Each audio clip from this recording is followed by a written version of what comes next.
Tchim.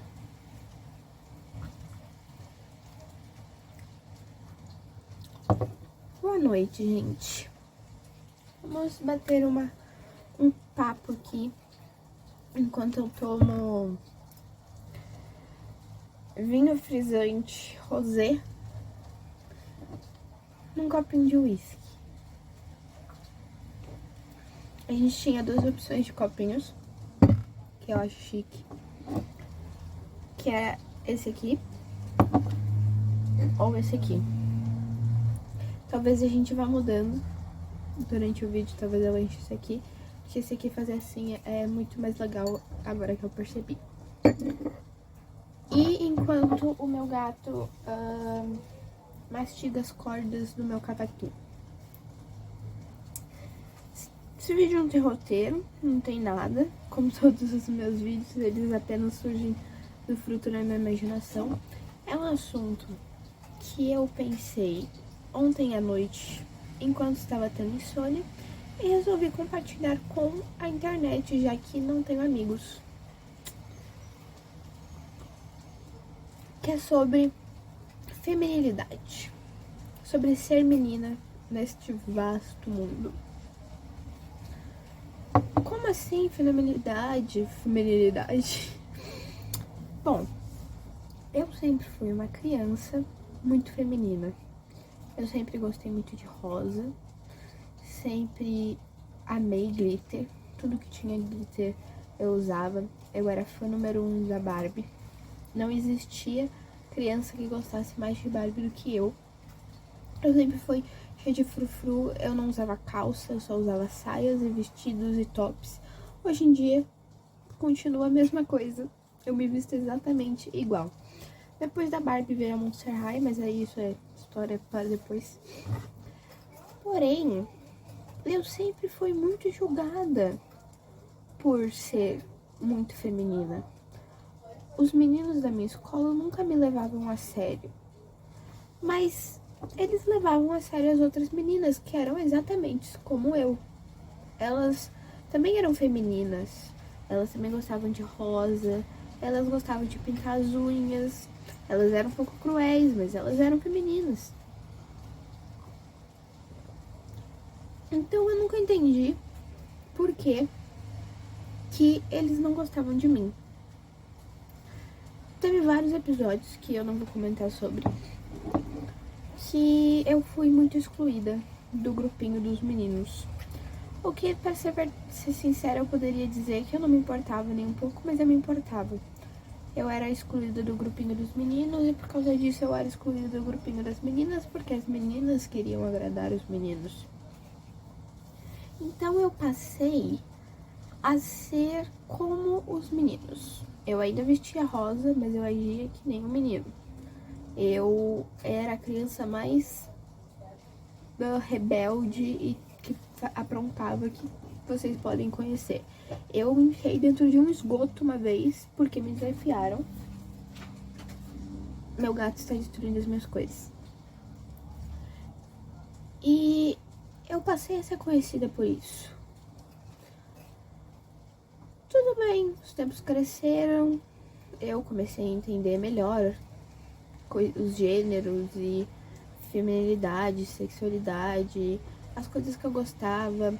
Eu sempre fui alguém que seguiu muitas modinhas, então quando teve a época emo, eu me vestia como emo, mas nunca deixei de ser feminina. Mas eu ainda me sentia menos menina do que as outras.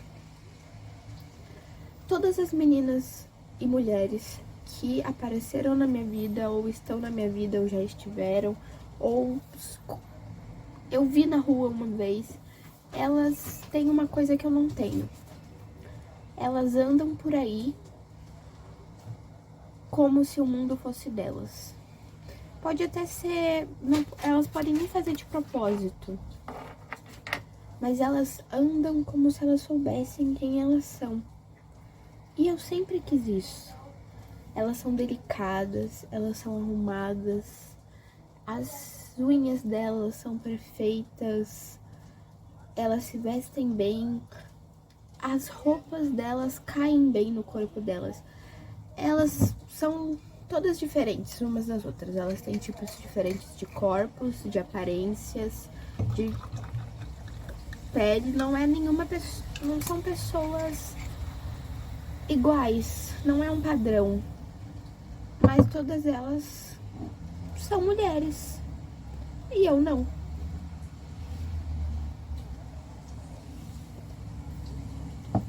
Eu me lembro que uma vez eu tava no consultório do meu psiquiatra, e onde eu faço psiquiatra.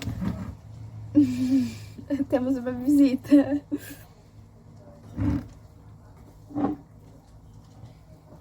Você quer aparecer no vídeo? Você quer falar sobre feminilidade? Mas você é menino! Mas você é um meio bicha, né? Eu me lembro que eu tava no escritório, e no escritório onde eu faço terapia, é uma clínica que não tem só psicólogos, também tem médicos e ginecologista, oftalmo, enfim. E eu tava sentada e tinha uma menina sentada na minha frente. E ela era linda. E ela tava fazendo as unhas, tipo assim, ela tava lixando as unhas e passando um brilhinho assim, bem básico, assim, numa quarta-feira à tarde, não tenho nada pra fazer. E aí eu olhei pra aquilo e eu pensei, meu Deus, eu não tenho isso. Eu não tenho essa delicadeza. Eu não me sinto confortável o suficiente pra sentar num consultório psiquiátrico e fazer as minhas unhas enquanto eu espero. Eu não me sinto confortável dentro do meu próprio corpo. E eu não sei se tá fazendo sentido o que eu tô querendo falar, porque nem eu sei explicar. E com todos esses sentimentos vieram a inveja. A inveja de que eu tenho de todas essas mulheres, inclusive de amigas próximas. Eu olho pra elas e elas estão bem vestidas, bem arrumadas.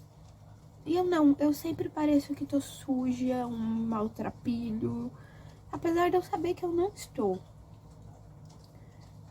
E aí eu fico com inveja de todas essas mulheres e meninas, e não tem uma menina que eu não sinto inveja.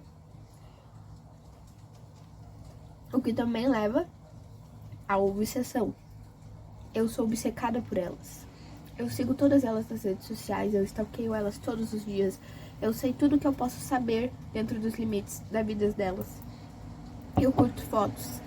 Eu fico tão obcecada que eu começo a me vestir igual a elas. Eu imito os trejeitos, eu imito os gostos. A maioria dos meus gostos não foram meus, foram de mulheres em que eu fiquei obcecada. Tudo isso pra suprir uma feminilidade que eu não tenho. E da onde que veio isso? Da onde que eu percebi que eu não sou feminino o suficiente? Eu não sei. O que entra em outro tópico. Sexualidade. Quando se não consegue conquistar pela delicadeza, pela feminilidade, pela essência feminina, tu apela pro outro lado. Tu autossexualiza. Eu passei quase metade da minha adolescência toda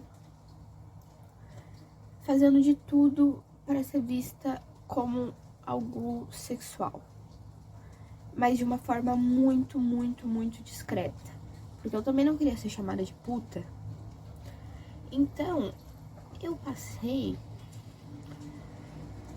vários anos colecionando homens, mas só colecionando. Eu ficava me sexualizando, eu vestia as roupas curtas, eu agia como aquela garota perfeita pro homem. Aquela menina que a gente vê nos filmes, que foi só escrita pra ajudar pro personagem principal. Tipo a Summer de 100 Dias com Elas, eu acho que é o nome. Eu sou a Summer. Ou, melhor, eu sou Ramona Flowers. Se tem uma personagem que eu sou, é a Ramona Flowers. E aí, esse foi o meu sistema de defesa. Foi o jeito que eu descobri pra fazer os meninos prestarem atenção em mim. E aí é o ponto de problema de tudo. Os meninos foram onde o problema começou. O problema começou quando eu comecei a querer agradar eles. Por que precisamos da validação masculina? Cada um tem seu problema, óbvio. Cada um tem seus motivos. Mas a gente ainda corre atrás de validação masculina.